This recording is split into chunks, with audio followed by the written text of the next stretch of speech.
السلام علیکم ملګرو، زه یم فضل نبی. ملګرو تېره شپه چې کوم بېګا شپه چې کوم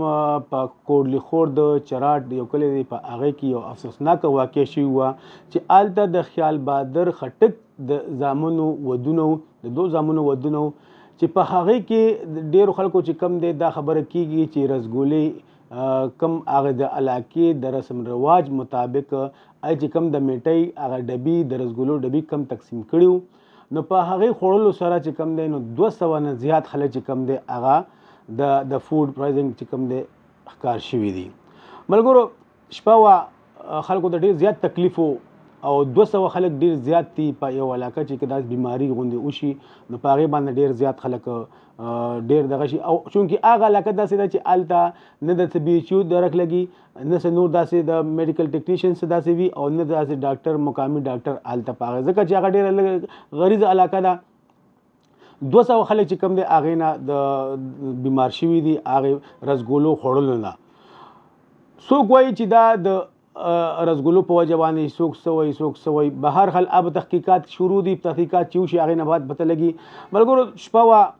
خلکو ته زیات تکلیف و. بیا د په چې کله دا خبره خوره شوه نو د زلوزو د ویلیج کونسل ناظم یاسر خټک چې د خدای بخښلي د حاجي حسین احمد خټک زوی دی، هغه فورن طور په چې کوم دی د BHU د زلوزو اسپتال انکال کو او هغه ډاکټران یې راوغوښتل او سره د ډاکټر اسماعیل خیل چې کوم ډاکټران دي هغه هم راوغوښتل چې هغې کې ډاکټر مبشر، ډاکټر عطالله هم شامل په هغه ټیم او میډیکل یو ټیم یې جوړ کړ او مخکې سره د خلکو لپاره د ریسپانس لپاره د میډیکل د سهولیات ورکولو لپاره هنګامي طور باندې په خپل حجره کې او BHU کې کار شروع کړو. چونکې ډېر زیات خلک 200 خلک ډېر زیات دي او ډېر علاقه کې ډېر خوف او هغې سره چې کوم دی ډېر دست او دغه وه کیر راتلو، ځکه چې کوم هغه د فوډ پویزنګ چې کېږي هغه څنګه علامات راشي چې قبض هم لګي، الټۍ هم لګي او دست هم دې شروع شي، نو په دې وجه باندې ډېر یو هنګامي صورتحال. به هر حال هغه شی چې کوم دی هغه هلته د شپې چې کوم دی کور کو او د میټۍ د خوړلو سره چې کوم ده هلته وبا کم جوړه شوي وه، کم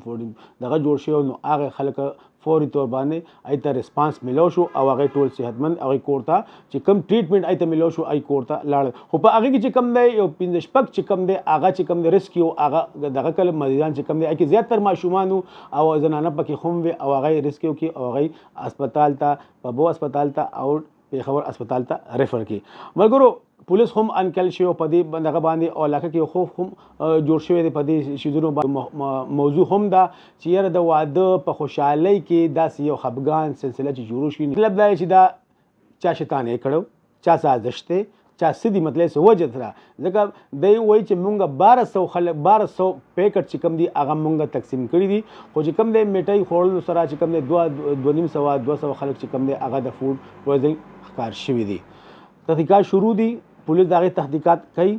خو مونږ صرف دا خبره کوو ملګرو طبي سهولیات فراهم کولو په وجه باندې علاقه ډېر یو دغه نه هنګامي دغه نه بچ شوه او ډېر خلک چې کوم دی هغه ته د نوي زندګي میلاو شوه د بر وخت د ټریټمنټ په وجه باندې. یقینا دا خلک چې کوم دی دا چا چې بېګا دا دغه کړی دی دا ټریټمنټ دې ته ورکړی دی، چونکې هغه ځای ډېر لرې خلک دي او هلته هر چا سره ټرانسپورټ هم نشته او هغه ټرانسپورټ چې ته راځي بیا او بیا ریسکیو ځي او بیا پبو اسپتال ته او بیا پیښور اسپتال ته نو کم از کم ګنټې پکې لګي. خو چونکې زلوزو ډېر BHU ورسره نږدې ده، خو په چاردیخي دغه خلکو د مقامي خلکو د هغې ناظم یاسر خټک